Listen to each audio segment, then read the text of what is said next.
The day my pregnant wife stood in that courtroom, I thought I knew exactly how it would end. I thought Diana had won. She had the lawsuit, she had the headlines. She had spent 8 months dismantling everything I had built and everything my wife had trusted.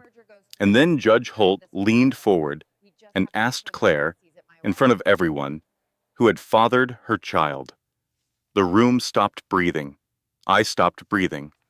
And my wife, the woman I had underestimated for 12 years, looked directly at the woman who had tried to destroy her and said 4 words that made Diana Ashworth's face go white.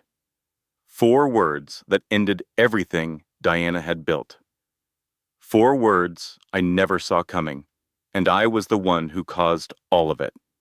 What happened in that courtroom was not luck. It was not accident. It was the result of a woman who stayed silent when everyone expected her to fall apart, and moved with a patience and precision that I still do not fully understand, even now. This is that story. Stay with me. I never imagined I would sit in a courtroom watching the woman I had been married to for 12 years answer questions about who fathered her child. But there I was.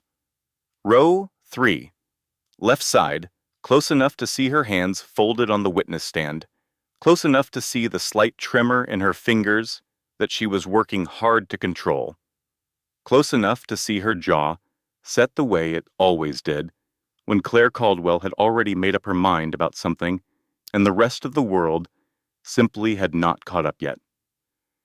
Judge Patricia Holt leaned forward from the bench. She was silver-haired, reading glasses sitting low on her nose, with the expression of a woman who had presided over enough human catastrophe to be unsurprised by almost anything. She looked at my wife with something that was not quite sympathy, but was close to it.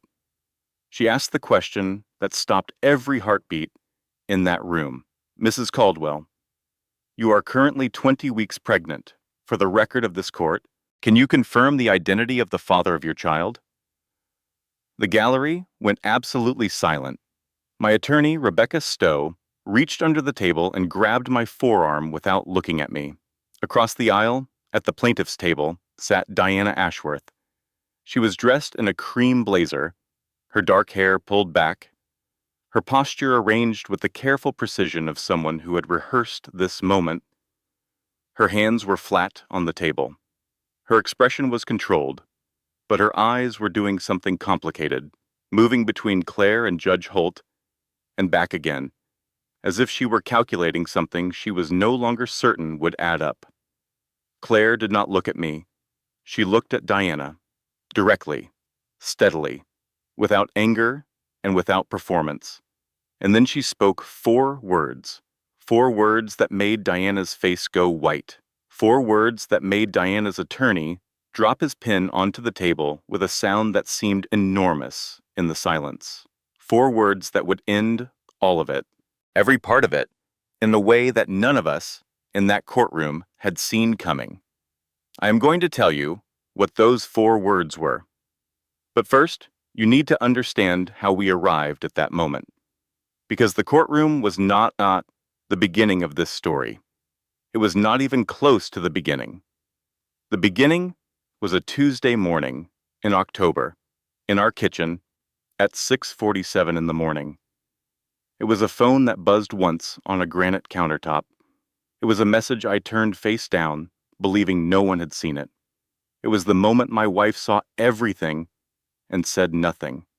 And it was the moment Claire Caldwell stopped being a woman, waiting to be deceived, and became something else entirely. I just did not know it yet. Claire and I met at a 4th of July cookout in Charlotte, North Carolina, in 2011. She was standing alone near the drink cooler at a mutual friend's backyard, reading the label on the bottle of hot sauce with the focused attention of someone searching for the answer to something important. I walked over because I wanted a drink and stayed because I was immediately and completely unsettled by her. I introduced myself. She did not look up right away. When she finally did, she said, Did you know most people that never read what they're consuming? Food, news, people. They just swallow it whole and move on. I was 31 years old. I had never been caught off guard by another person that quickly in my life. We were engaged by Christmas of that same year. We were married the following June at a small ceremony at a vineyard outside Asheville, where I had grown up and where my parents still lived. Claire wore her grandmother's pearl earrings and cried exactly twice, once at the altar and once during the first dance, and both times she laughed immediately after, as if the tears had surprised her. By the October morning when this story truly begins, we had 12 years of marriage behind us. We had a 10-year-old daughter named Lily, who had Claire's dark eyes and my stubborn chin and the terrifying perceptiveness of a child who has been surrounded by adults who speak honestly to her. We had a craftsman house in the Davidson neighborhood of Charlotte. A golden retriever named Scout, who believed he was a lap dog despite weighing 72 pounds, and a life that looked, from the outside, like exactly what people mean when they say the American dream. What it looked like on the inside was more complicated. I was a regional sales director for a commercial construction firm, long hours, constant travel. Atlanta, Nashville, Raleigh, Richmond. 3 weeks out of every month, my life existed inside airport terminals and hotel conference rooms, and the particular loneliness of eating dinner alone at a bar while scrolling through emails. Claire was a landscape architect. She ran her own small firm, 3 employees, mostly residential clients who wanted their properties to look like something from a magazine spread. She was talented, more talented than the modest scale of her business suggested. She had scaled back when Lily was born and had never fully scaled back up. And this had become, quietly, the unexamined wound between us. I told myself she had chosen it. She never corrected me. That Tuesday morning, I was home, which was unusual.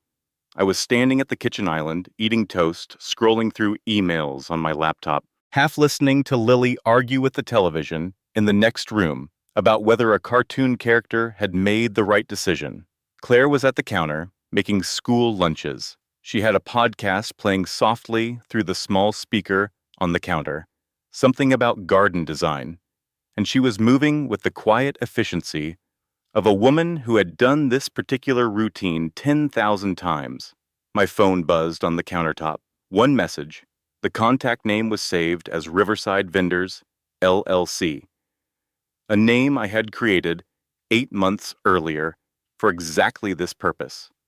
The message said, "Last night was exactly what I needed. You always know." I turned the screen face down. I did it quickly, casually. The practiced motion of a man who had been managing this particular danger for months and believed he was skilled at it. What I did not know, what I could not have known because she gave no sign, was that Claire had seen it. Not the message, the motion. She had been watching me in the reflection of the kitchen window above the sink. She told me this much later. She said she had seen me glance at my phone, seen my expression shift in a way I was unaware of, and then seen me turn the screen over with the specific speed of someone concealing something. She did not react, did not stiffen, did not pause mid-slice of the sandwich she was assembling. She said, calmly, without turning around, "Lily, go get your backpack, sweetheart. Bus in 10 minutes. And that was the whole of it. No confrontation, no accusation, no tears. Just those 7 words, spoken to our daughter, in a voice as level and warm as every other morning of their lives together. Here's the first thing I want you to understand, and I want you to hold on to it, because it matters for everything that follows. The most dangerous moment in a marriage is not the explosive argument. It is not the tearful confession or the slammed door or the raised voice. It is the morning your partner sees something that fundamentally changes what they know to be true, and they decide not to say a single word about it. Because silence, in a person who has always spoken freely with you, is never peace. It is preparation. If someone you love has gone quiet in a way that feels different from ordinary quiet, pay attention, not to what they are saying, to what they have stopped saying. I did not pay attention. I finished my toast. I closed my laptop. I kissed Claire on the cheek before I left, and she turned into the kiss the way she always had. And I drove to my office, feeling nothing except the ordinary low hum of guilt that had become, by that point, so familiar, I barely noticed it anymore. I did not know that the moment I walked out of that kitchen, Claire walked to the counter, turned off her podcast, and made a phone call. The person she called was a retired Charlotte Mecklenburg police detective named Frank Briggs, who charged $80 an hour, had no social media presence of any kind, and came highly recommended by the divorce attorney Claire had already consulted twice. I did not know any of this. I thought I was managing the situation. Diana Ashworth was 34 years old, a corporate event planner based in uptown Charlotte, and she was the kind of woman who made a careful study of what a man wanted before he knew he wanted it himself. We met at a client dinner 18 months before the kitchen morning. She was coordinating the event. I was attending it as a guest of the hosting company. Sometime before I arrived, she had learned that I preferred bourbon to wine, that I was originally from Asheville, and that my company had recently closed a significant deal in Nashville that she referenced casually within the first 4 minutes of our conversation, as if she had simply happened to read about it somewhere. That was Diana, a researcher, a planner, a woman who did not enter rooms. She positioned herself within them. What began as professional conversation became text messages. Text messages became coffee. Coffee became dinner. Dinner became something I told myself, repeatedly, I could control. I could not control it. Within 3 months, Diana Ashworth had become the second life I was maintaining in hotel rooms and stolen Tuesday afternoons. The way a person maintains a garden they know they should not have planted. She never asked me to leave Claire. She told me she understood my situation. She said she was not asking for anything I was unwilling to give. She was patient and warm, and she laughed at the right moments, and she listened in a way that felt, at the time, like being genuinely seen. I believed she wanted nothing more than what we had. This was the most catastrophic mistake I made, including the affair itself. Diana Ashworth wanted everything. She was simply waiting for the right moment to collect. Looking back, the signs were there. The way she asked questions that were a degree too specific. The way she occasionally let slip details about my life that I was certain I had never shared with her. The way she cataloged information about Claire without ever appearing to ask about her directly. I told myself she was curious. I told myself it was harmless. I told myself a great many things that were not true in the 2 years before I found myself sitting in a courtroom watching my wife dismantle her. Diana grew up in Richmond, Virginia, the younger of 2 daughters in a family that had money when she was small and considerably less of it by the time she reached high school. She had worked hard to close the distance between the life she remembered and the life she wanted, and she had developed, in that process, a specific talent for identifying men who had what she needed and making herself indispensable to them. She was not cruel in the ordinary sense. She did not set out to destroy families as a matter of personal satisfaction. She set out to secure herself. Everything else was collateral. I was not her first. I learned this later, after the trial, when 2 other women contacted Rebecca Stowe with stories that followed the same pattern: a successful married man, a slow and patient cultivation, a manufactured crisis at precisely the moment the man believed himself most secure. Diana Ashworth was not impulsive. She was strategic. She had been planning her endgame from somewhere near the beginning. I simply did not understand that I was inside a plan until it was nearly too late to matter. In the 6 weeks after the kitchen morning, Claire changed. Not dramatically, not in ways I could easily name, in small ways that lived at the edge of my awareness. Things I noticed only because, beneath the ordinary guilt I had learned to carry, some part of me was always watching for signs of what she knew. She began going to bed earlier, not unhappily, almost peacefully, as if she had resolved something before sleep that no longer needed to be carried into the night.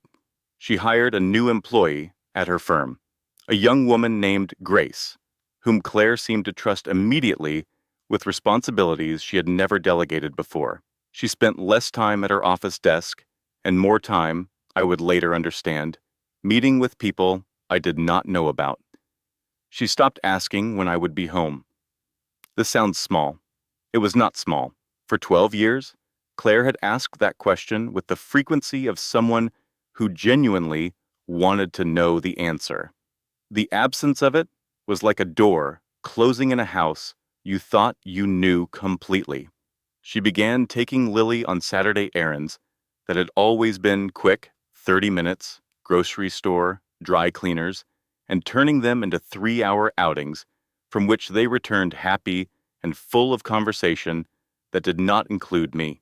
I told myself she was pulling away from me because she sensed something wrong with us. A marital drift.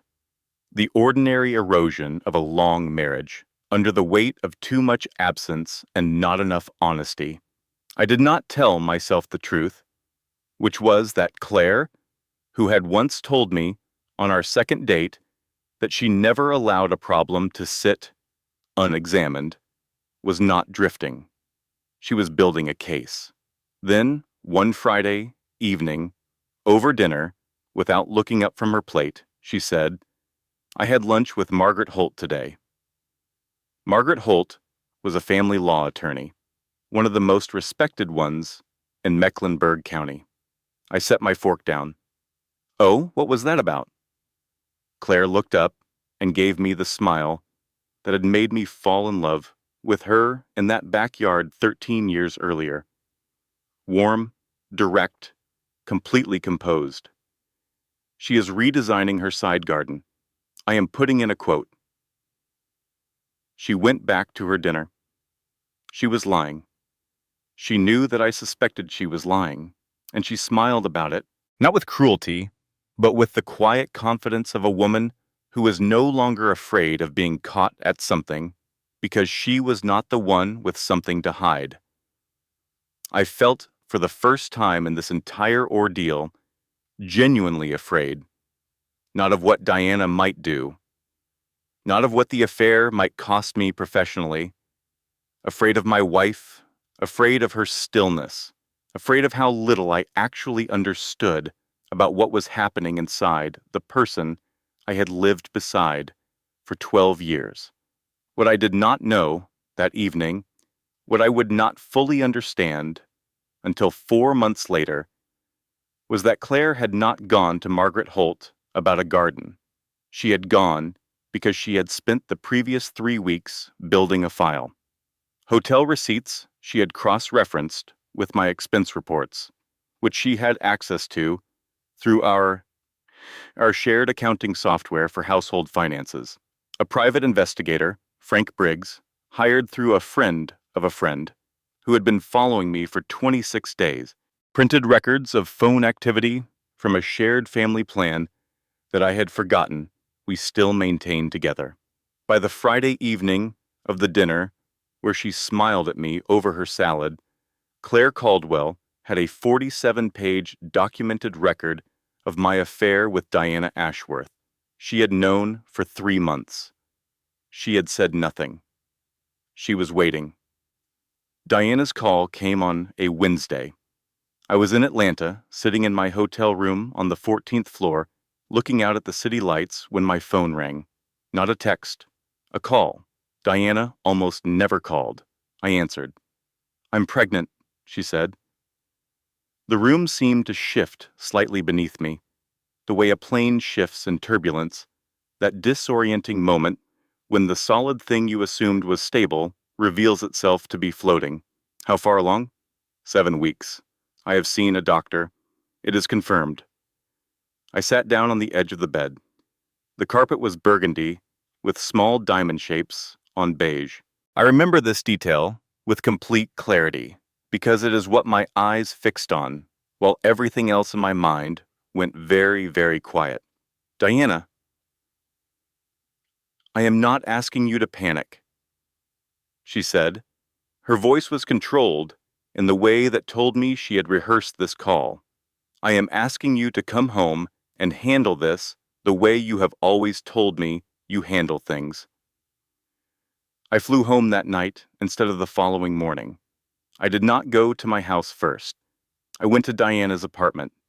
This was the first catastrophic mistake of the two I would make within the same week, because Frank Briggs, whom I did not know existed, photographed me entering Diana's building at 11:14 in the evening on a Wednesday when my travel itinerary placed me in Atlanta until Thursday morning.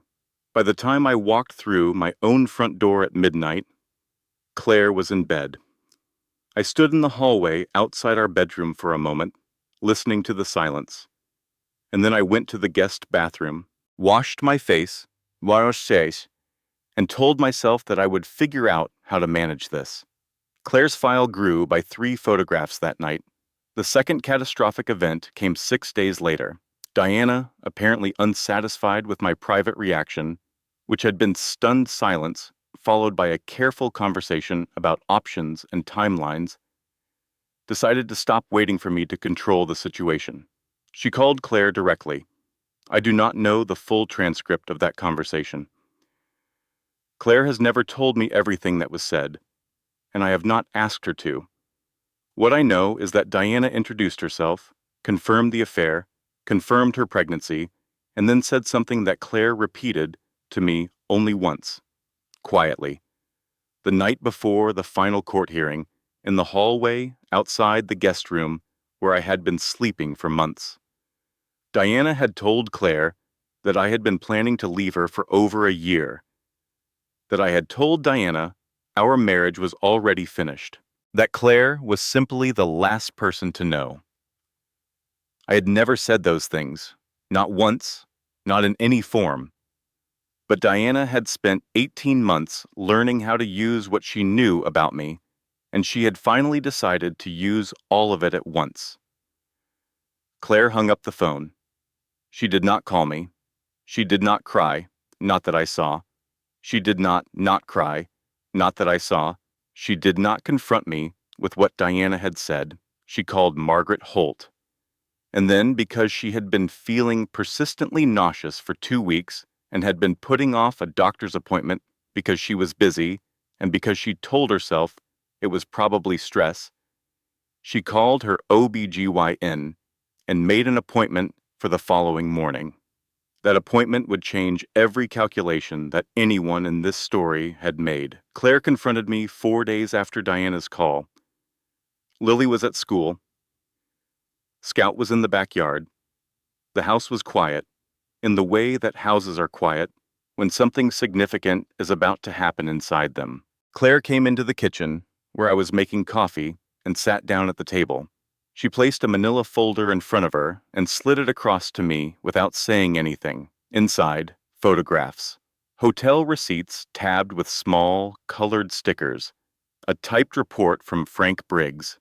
47 pages, organized and highlighted. I looked through it slowly. I did not try to explain.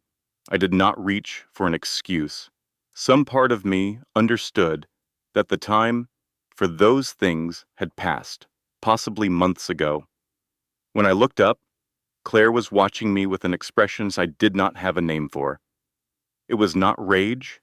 It was not grief. It was something older and more complicated than either. She reached into her bag and placed one more item on the table. A pregnancy test. Positive. I am 11 weeks along, she said. I found out the same week Diana called me. The room changed. Claire, I want you to understand something, she continued, her voice completely level. "I am not telling you this to save our marriage. I am telling you because what happens next is going to happen in front of a judge, and I needed you to hear it from me first rather than in a courtroom." She stood, picked up her bag, and walked out of the kitchen. She did not raise her voice once. I sat at that kitchen table for a very long time after she left. Scout came to the back door and scratched to come in, and I let him in, and he put his head in my lap the way he did when he sensed something was wrong, and I sat there with my hand on his head and understood, perhaps for the first time, with genuine clarity, the full dimension of what I had done. Diana filed suit 3 weeks later.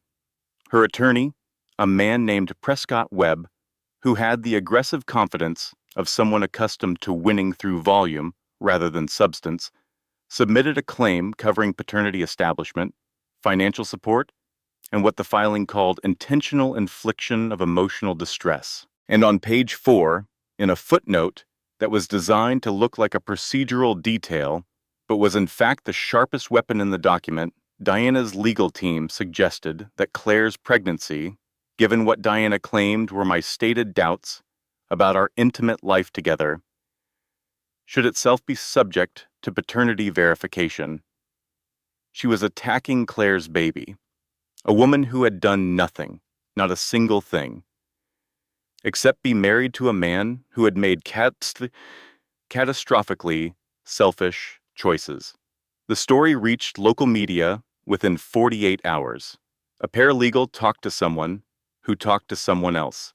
By the end of the week, it was a segment on a Charlotte morning program. Billionaire businessman named in dual pregnancy lawsuit, except I was not a billionaire. I was a regional sales director, but the correction never got as much airtime as the original headline. Claire's firm lost 2 clients that month. People she had worked with for years suddenly had scheduling conflicts. One sent an email about going in a different direction without further explanation.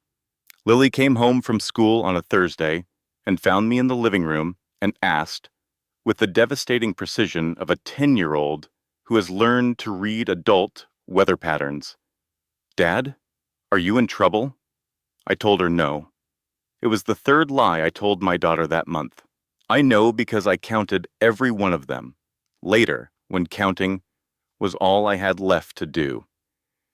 Here is what I learned about public humiliation that no one prepares you for.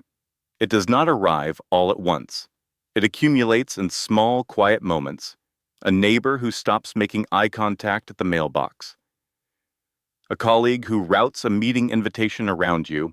A parent at school pickup who used to wave across the parking lot and now looks at their phone. It is not dramatic. It is slow and persistent, and it is designed, whether anyone intends it or not, to make you feel as though you no longer belong in your own life. If you are ever in a situation where your reputation is being dismantled in public, by your own choices or someone else's, the only thing that protects you is documentation and silence. Not social media explanations, not appeals to people who have not asked for your side. Document everything. Let the truth move slowly and permanently rather than quickly and defensively. Fast explanations feed the cycle. Patient truth eventually ends it. Rebecca Stowe had been practicing family law in Charlotte for 22 years. She had the particular composure of someone who had been surprised by human behavior so many times that she had simply stopped being surprised. She reviewed Diana's lawsuit, read Prescott Webb's filing, and told me across her conference table, "The emotional distress claim is paper thin. She has no signed financial agreement, no corroborating witnesses of any standing, and her own text messages undermine 3 of her central allegations. She is fishing." She expected you to panic and settle before anyone looked closely. Rebecca recommended a private settlement, no admission of paternity until testing confirmed it, a structured support arrangement contingent on that confirmation. Diana's attorney came back within the week. They accepted the framework. I remember the physical sensation of that moment. My shoulders dropping, my lungs taking a full breath for what felt like the first time in 6 weeks. Rebecca and I shook hands across her conference table, and I drove home, thinking that the worst was behind us. 3 days later, Diana withdrew from the settlement. No explanation in the filing, just withdrawn. Rebecca called me that afternoon, and I could tell from the first syllable that something had shifted in a direction I was not going to like. She found something, Rebecca said, or someone told her something that made her believe she has considerably more leverage than she did 3 days ago. Do you have any idea what that might be? I thought about every conversation I had ever had with Diana Ashworth.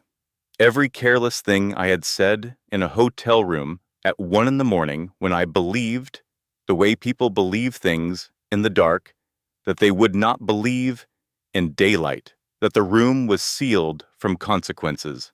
I will need to make some calls, I said. Do it quickly, Rebecca said, because her attorney just filed for a court date. What I did not know, what I would not know for another 2 months, was that Diana had not found new evidence. Something had happened that was far more dangerous than new evidence. Claire had found Diana first.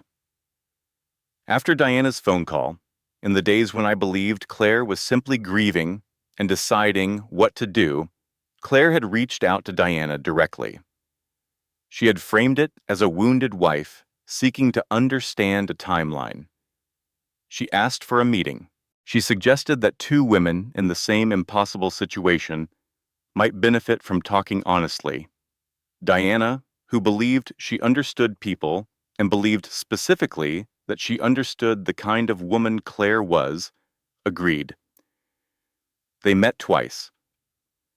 Coffee, both times at a small place in Plaza Midwood that Claire chose for reasons I now understand completely.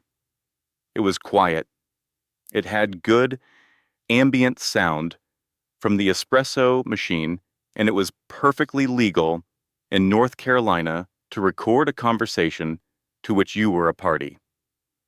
During those 2 meetings, Diana said things she believed she was saying to a woman with no options.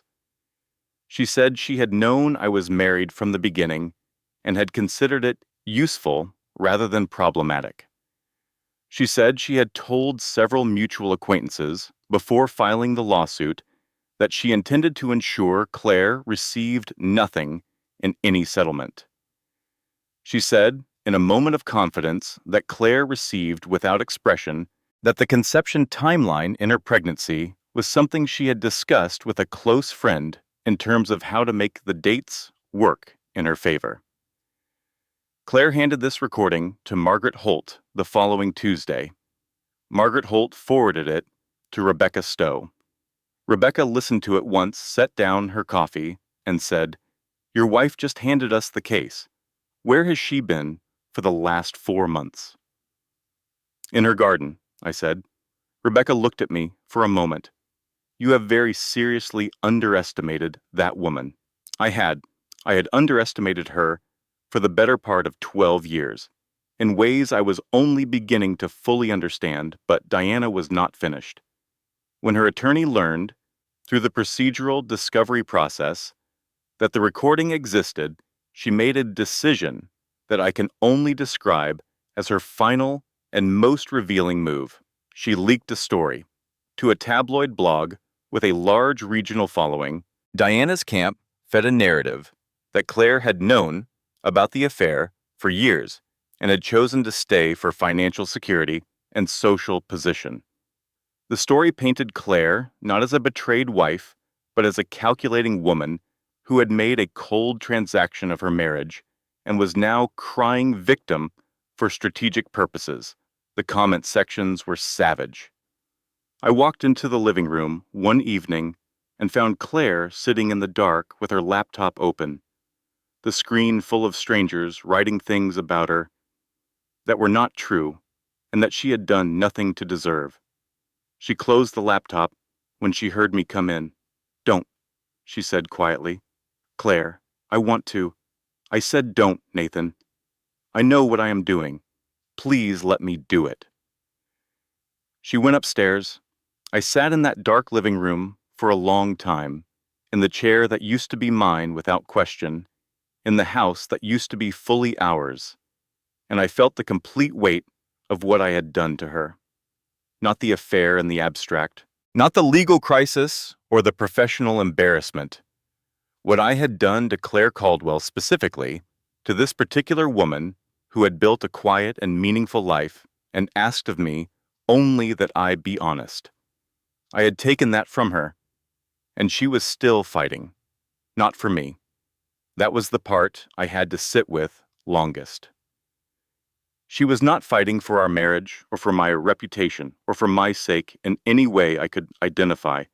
She was fighting for herself, for the child growing inside her, for the version of her own story that was true, because the truth was the only thing she had left that no one had managed to take. The night before the final hearing, I was in the guest room at 11:45 when I heard Claire's footsteps on the stairs. I knew her footsteps the way you know the particular sound of a door in your own house. 12 years of the same rhythm, the slight pause on the third step from the top where the wood was soft. I lay still and listened. She stopped outside the guest room door. 2 quiet knocks. "I just want you to know," she said, "that whatever happens tomorrow, I am not doing this for you. I need you to understand that completely before we walk into that room." I did not answer right away. "I know," I finally said. A pause that lasted several seconds. "Lily asked me tonight if our family was going to be okay," Claire said. I waited. "What did you tell her?" I told her that her mother was going to be okay, and that is what matters most. Her footsteps went back down the hallway to our bedroom. I lay in the dark and looked at the ceiling and thought about the 10-year-old girl asleep at the end of that hall who had asked whether her family was going to be okay, and about the answer her mother had given, and about how much more honest that answer was than anything I had said in the past 8 months. I did not sleep. At 2 in the morning, I got up and went to the kitchen and made coffee and sat at the same table where Claire had slid that manila folder across to me, and I tried to think about what I would say if I was given the chance to speak. I could not think of a single thing that was adequate. There is no adequate thing to say when you have broken the trust of someone who deserved better. There is only what you do afterward. There is only the slow and unglamorous work of becoming someone who earns back what they destroyed. I did not know yet whether that work would be enough or whether Claire would give me the space to do it. I only knew that it was the only path I could see that was worth taking. By 5 in the morning, the coffee was cold and the city outside the kitchen window was beginning to go gray with early light, and I washed my cup and put on a suit and waited. The courthouse on that Thursday morning was quieter than the preliminary hearings had been. Fewer photographers outside, though enough that I was aware of them as I walked from the parking garage. Claire arrived in a car with Margaret Holt, and I watched from a distance as she moved carefully up the courthouse steps, one hand resting lightly on her stomach in a gesture I do not think she was aware she was making. She was 20 weeks pregnant, and she moved with the deliberate steadiness of a woman who has decided that everything she is carrying, the child, the grief, the documentation, the truth, will get to where it needs to go. Inside, the courtroom was smaller than it had felt during the earlier proceedings. Or perhaps everything outside had been so large for so long that the room itself now seemed a reasonable size. Diana arrived with Prescott Webb and a junior associate, She was dressed carefully in a cream blazer. She sat at the plaintiff's table and arranged herself with the composure of someone who has prepared for a performance and is waiting for her cue. Claire sat at the defendant's table with Margaret Holt. Her hands were folded. Her posture was straight. She did not look at Diana. I sat in the gallery. I was not a party to this specific proceeding. Claire's countermotion, which Margaret had filed on her behalf, was Claire's alone. Judge Patricia Holt entered promptly. She surveyed the room with the expression of someone who has made a career of seeing through arranged surfaces to the structure beneath. And then she sat and picked up the file, and the proceedings began. Prescott Webb went first, arguing with the practiced aggression of a man paid to be loud that the recording should be excluded, that Claire had manipulated a private conversation, that the entire countermotion was a campaign of retaliation against a woman who had already suffered enough. Margaret Holt stood up. She was quiet for a moment before she spoke. Not performing quiet, actually quiet. The pause of a person who is certain of what they are about to say and does not need to rush it. Your Honor, she said, my client has one request before we proceed with the evidentiary arguments. She would like to address, on the record, the question about her pregnancy that has been publicly raised through media channels connected to the plaintiff's representation. This question has caused her measurable professional and personal harm. She would like to answer it clearly in this courtroom before this court. Prescott Webb started to object. Judge Holt looked at him and said, I will allow it. Claire was called to stand. She rose carefully and walked to the front of the courtroom and stood and took the oath and sat in the witness chair. Judge Holt looked at her over her reading glasses with the expression I had noticed in the very first hearing, something that was not quite sympathy, but recognized the specific weight of what Claire was carrying. Mrs. Caldwell, the judge said, for the record, can you confirm the identity of the father of your child? The courtroom was completely silent. I held my breath. Rebecca, beside me, was still. Claire looked at Diana Ashworth, not at me, not at the judge, at Diana, directly, steadily, without anger, without performance, without anything except the absolute confidence of a woman who has done her homework. And she said, my husband is the father, and unlike Ms. Ashworth, I can prove it. The gallery broke into sound. Judge Holt brought the gavel down. Margaret Holt stepped forward and submitted to the court the results of a non-invasive prenatal paternity test conducted 6 weeks prior through Claire's OBGYN, the results of which confirmed with 99.97% probability that I was the biological father of Claire's child. The gallery noise rose again. The gavel came down again. Then Margaret submitted a second document. This one was the result of a subpoena Claire's team had quietly filed 2 months prior. Medical records from Diana Ashworth's own physician. Those records showed Diana's pregnancy at her last documented appointment was dated at 6 weeks gestation. But the hotel records, cross-referenced with my documented travel calendar and confirmed by airline records Rebecca had subpoenaed, established that Diana and I had not been in the same city during the week in which conception at 6 weeks would have occurred.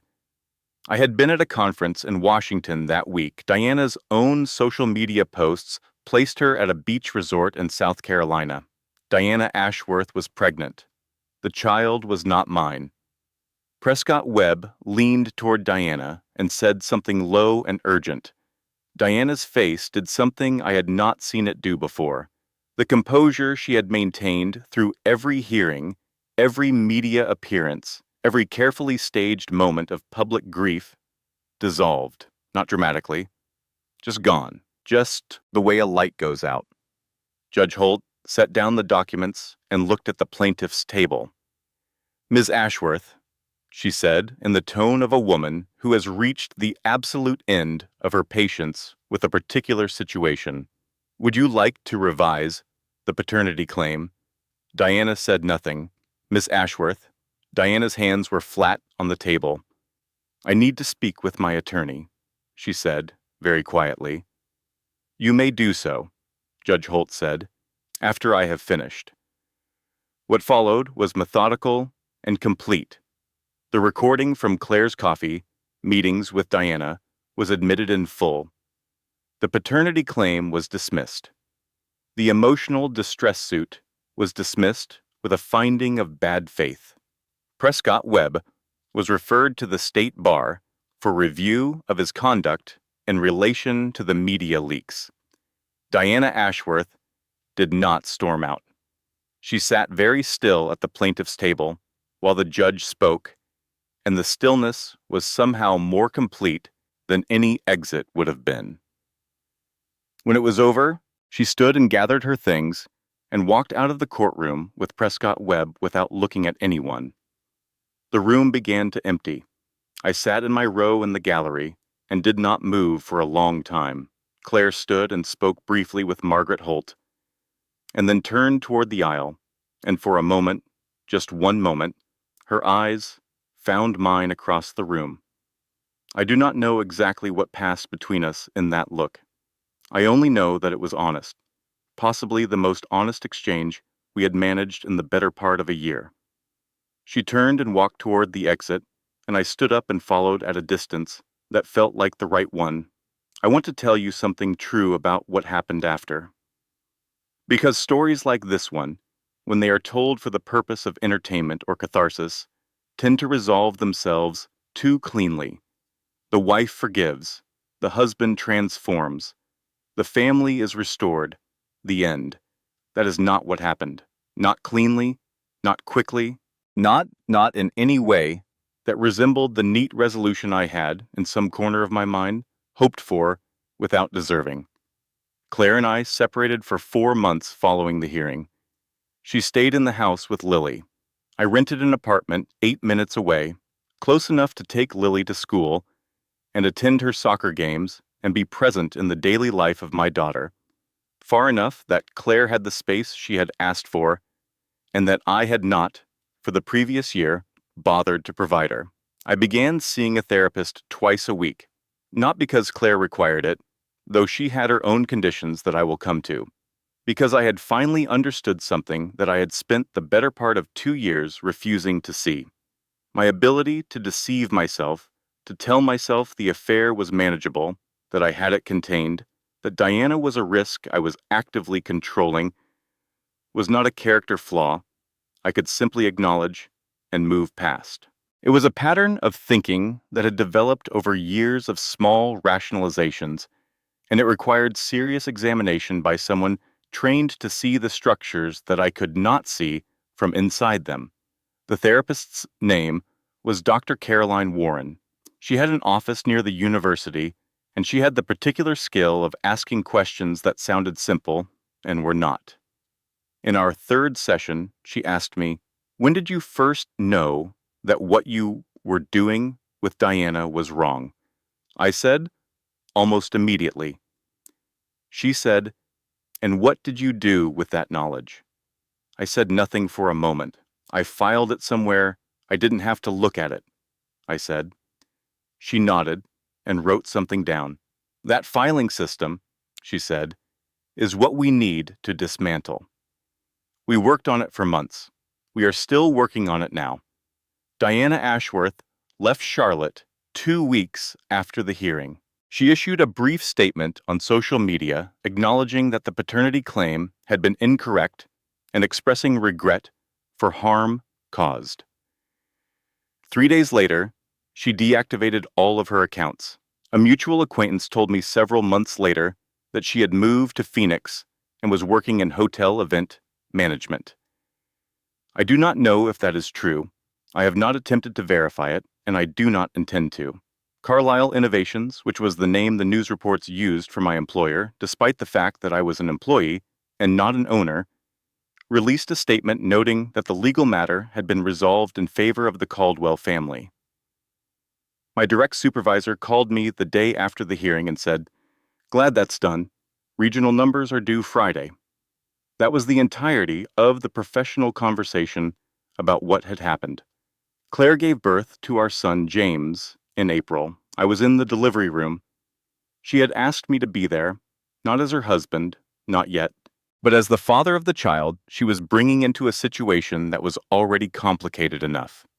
I held him for the first time, this small and completely unaware person who had existed throughout the entire ordeal, growing steadily in the middle of it, and I felt something that I do not have a word for.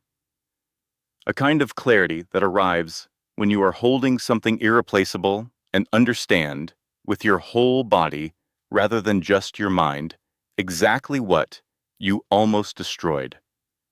Over the months that followed, Claire and I began what her therapist called structured reconciliation, weekly sessions together with a couples counselor. Separate individual therapy continuing alongside. Clear boundaries about communication and space. No promises made about outcomes. Claire set 3 conditions for the process of rebuilding. I am not going to tell you what they were. They belong to her and to our marriage, and they are not part of this story in the way that the other things are. What I will tell you is that they were specific and reasonable, and they required me to change things about how I operated in the world, not just in our marriage, but in my professional life and in the way I related to accountability generally. I met them. I am still meeting them. It has been 14 months since the hearing. We are not where we were. We will never be where we were. What we had before was built on a version of trust that I compromised so thoroughly that reconstructing it exactly would not have been honest. What we are building now is different. It is more deliberate. It is sometimes more difficult. It is honest in a way that our marriage was not fully honest before. Some mornings, I come downstairs and Claire's in the kitchen, with James on her hip, and Scout at her feet, and Lily at the table, complaining about homework. And I stand in the doorway for a moment before anyone sees me, and I am aware of how close this picture came to not existing. Lily told me last month, over breakfast, that her teacher had asked the class to write about a person they admired. "Who did you write about?" I asked. She looked at me for a moment. "Mom," she said. "That's a good choice," I said. She said I could write about 2 people if I wanted, Lily said. She went back to her cereal. She did not tell me whether she wrote about 2 people or 1. I did not ask. Some things you have to earn back slowly, and the right to ask certain questions is one of them. James is 7 months old now. He has Claire's eyes and her ability to look directly at something without flinching. He cannot yet form words, but he has opinions, clearly and loudly expressed, and I suspect that in this, he will also take after his mother. I am present for it, all of it. That is not a small thing. I know now that it is not a small thing. I have been thinking about what to say in this part for a long time. I am aware that I am not the hero of this story. I want to be honest about that without performing humility, because performed humility is its own form of dishonesty. I was a man who had a good life and a remarkable partner, and I made a series of choices that nearly destroyed both. Not one catastrophic mistake in a moment of weakness, but a series of small, daily decisions. Each one a degree worse than the one before, each one rationalized with the same tired logic that I had it handled, that no one would be hurt, that I could manage the consequences. I could not manage the consequences. Nobody can. The belief that you can is itself the mechanism that makes the damage worse. Here's what I want you to take from this story. The first thing is this. The people who love you most are not always the ones who react loudest when you hurt them. Sometimes the most powerful response is no visible reaction at all. A quiet decision made in private. A phone call to a detective. A recorder running on a table over coffee. If the person who has dimdal webbies talked openly with you goes silent, that silence is not peace. Pay attention to it the way you would pay attention to any significant change in someone's behavior. Because silence in a person who has always spoken is almost always a sign that they have stopped trying to change your mind and started protecting themselves. The second thing, betrayal does not arrive as a single event. It accumulates. A small lie here, a boundary moved slightly there, a justification made at midnight that you would not make at noon. By the time it looks like a catastrophe from the outside, it has been a process for months or years, one quiet compromise at a time. You do not arrive at ruin suddenly. You walk there incrementally, and the walking feels like nothing because each step is only a little further than the last. If you are reading this and you recognize that walk, even a few steps into it, stop. Turn around.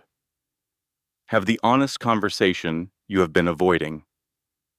It will be painful.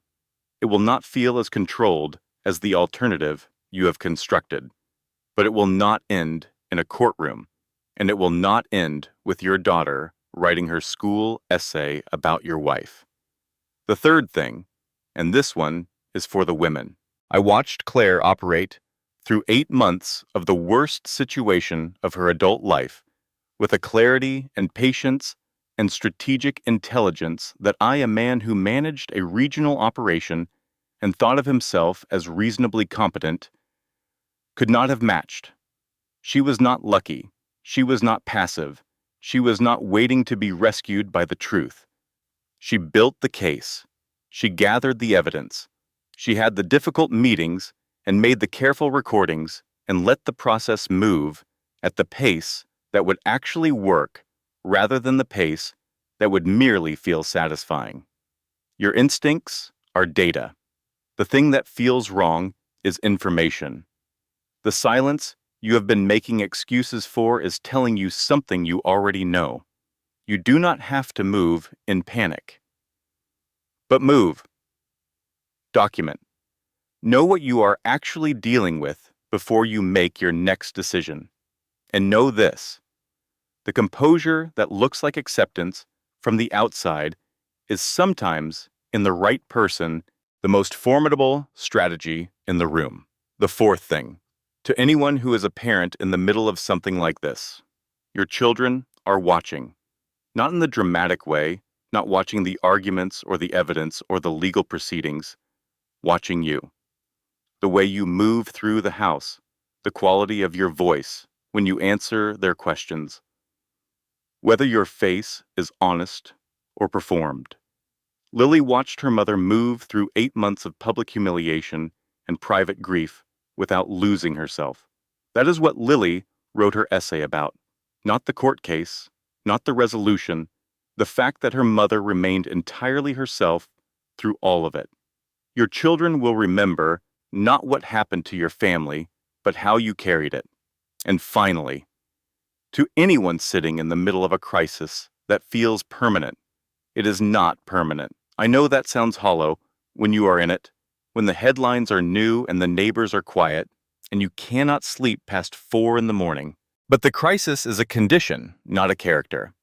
What you do inside it, whether you choose honesty over convenience, accountability over excuse, presence over management, that is what becomes part of who you are.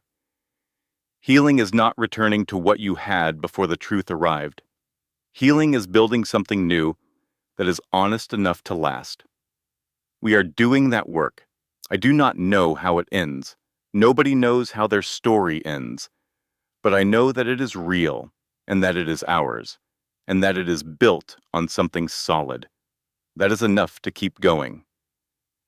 If something in this story reached you, if you recognized yourself in Claire's silence, or Nathan's rationalizations, or the slow accumulation of a situation that seemed manageable until it was not. You are not alone in that. These stories exist because the feelings inside them are real, even when the names and places are not. They exist because the things we do not say out loud are sometimes the things most worth saying. Leave a comment below. Tell me what stayed with you. Tell me which part of this story felt true to something you know. This channel exists because of the people who show up to listen. And every comment, every message, every person who takes a moment to connect after the story ends, that means something. If this moved you, please take a moment and like this video. It tells us that these stories matter. Subscribe so you do not miss what comes next, because the next story begins somewhere none of us expected, and you will want to be there when it does. And if you know someone who is carrying something heavy right now, something they have not said out loud, consider sharing this with them. Not to make a point, not to send a message, just to let them know that what they are carrying has a shape, and that other people have carried it, and that it does not have to be carried alone. Thank you for being here. The story you have just heard is a work of dramatic fiction created for storytelling and entertainment purposes. All names, characters, events, and locations are entirely fictional.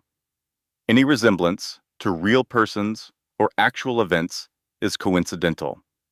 This content is not intended as legal, psychological, or relationship advice. If you are experiencing difficulties in your personal life or relationship, please seek support from a qualified professional. Thank you for watching.